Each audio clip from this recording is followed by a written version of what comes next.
Au sommaire de ce live, dernière ligne droite pour le budget de la Sécu. Emmanuel Macron arrive à Londres pour y rencontrer Volodymyr Zelensky et Total Energy qui fait son entrée à Wall Street.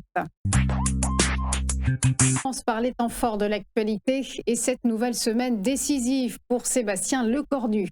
C'est demain que les députés vont se prononcer sur le budget de la sécurité sociale, un vote clé et un scrutin qui s'annonce serré sur un texte en partie validé vendredi soir concernant le volet recettes. Ce succès est tendu notamment au compromis trouvé avec les socialistes au sujet de l'augmentation de la CSG et de l'abandon de la hausse de certaines franchises médicales. Selon le gouvernement, le déficit de l'assurance maladie devrait être ramené à 20 milliards d'euros environ pour 2026, contre 23 milliards cette année. Ce projet de budget n'est pas parfait, mais il est le meilleur possible, a défendu le Premier ministre, invitant les parlementaires à se prononcer en conscience et pour l'intérêt général. À quelques heures de cette séance cruciale, les tensions étaient palpables, avec un camp du centre fracturé, notamment du côté d'Horizon. Édouard Philippe ayant annoncé que son mouvement n'approuverait pas ce budget. Côté LR, l'ex-ministre de l'Intérieur Bruno Retailleau a dénoncé un hold-up fiscal, appelant les députés de son camp à s'y opposer. Le RN, pour sa part, a invité Sébastien Lecornu à présenter sa démission en cas de rejet du texte. Rappelons pour clore ce chapitre que le projet de budget de l'État, tout aussi clivant si ce n'est plus, est lui toujours en cours d'examen au Sénat. On poursuit avec la visite d'Emmanuel Macron à Londres. Le chef de l'État y est attendu ce lundi pour y rencontrer le Premier ministre britannique Keir Starmer, le chancelier allemand Friedrich Merz et Volodymyr Zelensky. Objectif, faire bloc autour du président ukrainien et faire le point sur les négociations de paix en cours dans le cadre de la médiation américaine. Nous devons continuer à faire pression sur la Russie pour la contraindre à la paix, a écrit sur X le pensionnaire de l'Élysée.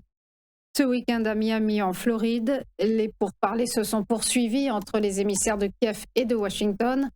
Volodymyr Zelensky les a qualifiés de constructifs mais difficiles. Et on termine avec un nouveau pensionnaire à Wall Street. C'est donc Total Energy qui va faire son entrée tout à l'heure à la bourse de New York. Première journée de cotation américaine pour l'énergéticien français qui espère ainsi voir sa capitalisation flamber. L'opération ambitionne de dynamiser le groupe de Patrick Pouyanné, alors que ses homologues Chevron et ExxonMobil disposent d'un ratio de valorisation PER en moyenne 48% plus élevé que celui de Total. Concrètement, il s'agit d'une cotation croisée. Entre les deux places financières, les titres du géant pétrogazier s'échangeront donc sous forme d'une même classe d'actions. Total Energy conserve bien évidemment en parallèle sa cotation actuelle à Euronext Paris. On passe tout naturellement au point bourse, le rappel de la clôture des marchés vendredi dernier, avec des places européennes qui ont réagi diversement à la parution de l'indice d'inflation américain Core PCE.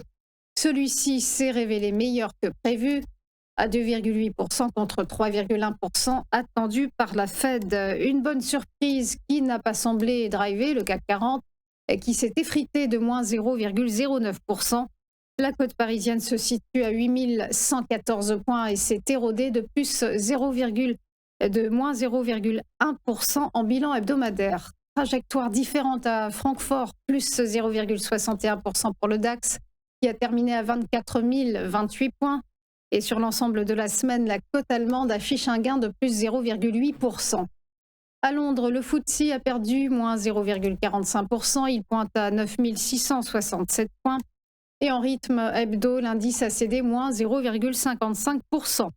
Du côté de Wall Street, les indices ont terminé dans le vert, mais de façon timorée.